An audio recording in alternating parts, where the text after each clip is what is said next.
Assalamualaikum warahmatullahi taala wabarakatuh dan salam sejahtera bagi mereka yang bukan beragama Islam. Hai, kita berjumpa lagi. So, hari ini saya akan memberi topik berkenaan tentang creative sales and marketing. Bagaimana kita untuk menjadi seorang yang kreatif dalam melakukan penjualan dan melakukan promosi terhadap produk kita ataupun peluang yang kita ingin berikan kepada follower kita, bakal klien kita atau kepada network kita. Ada 5 tips yang saya nak beritahu pada anda hari ini. Tips yang pertama adalah kita mesti memberi satu inspiration, satu add value kepada kita punya bakal klien atau network kita. Dan kita sendiri mesti menjadi mentor ataupun menjadi seorang yang dapat menyampaikan sesuatu maklumat itu, dan orang yang mendengar atau follower kita yang mendengar atau klien kita mendengar atau network kita yang mendengar, ia menjadi satu inspirasi kepada mereka. Sebagai contoh, kita memberi satu idea-idea baru bagaimana mereka untuk mengeluarkan keadaan mereka daripada masalah yang lama. Kalau dulu mereka menjalankan perniagaan secara offline, tapi hari ini mereka mula menjalankan perniagaan secara online, kita mesti beri mereka satu skill bagaimana untuk menarik audience daripada public yang mereka tidak dapat berjumpa secara fizikal, tapi mereka berjumpa dalam keadaan maya.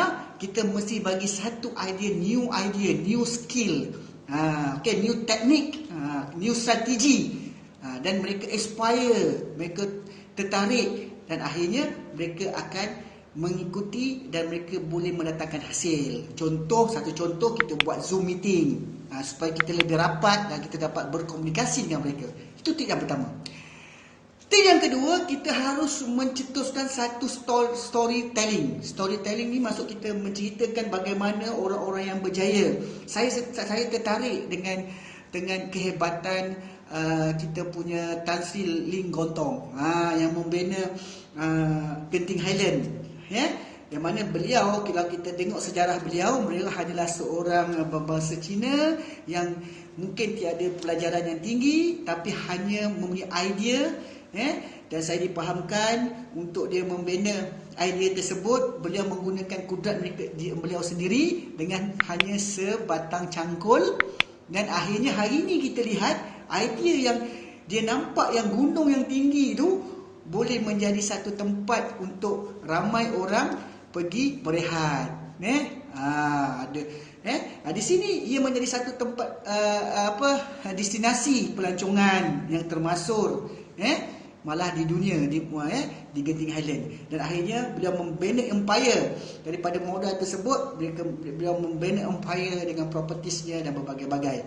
Okey, dan kalau kita tengok kita punya usahawan macam Syed Buhari, dengan hanya bermula sebagai pemborong, dan hari ini beliau telah menguasai dunia pemborongan, dari aspek makanan, bahan mentah. Dan kita tengok macam Tan Sri Sani, dan bermula dengan hanya sebagai transporter biasa, hari ini beliau mempunyai syarikat bas yang besar, gedung-gedung penjualan kereta yang kereta mewah. Dan kita lihat ramai lagi usahawan-usahawan yang berjaya, yang kita lihat contoh di dalam Maxima itu sendiri. Kalau kita lihat Datuk Dr. Riza Ibrahim, hanya dulu dia menceritakan bagaimana kesusahan beliau di samping menuntut ilmu, di samping membesarkan anak-anak dan isteri, dan akhirnya dengan hanya bermodalkan idea dan sedikit duit simpanan, dia bersama rakannya Encik Saifil, akhirnya hari ini mewujudkan satu perniagaan yang multi-billionaire dan berjaya dengan konsep-konsep dan penyerapan, dan ramai di bawah naungan payung Maxima telah mendapat faedah-faedahnya.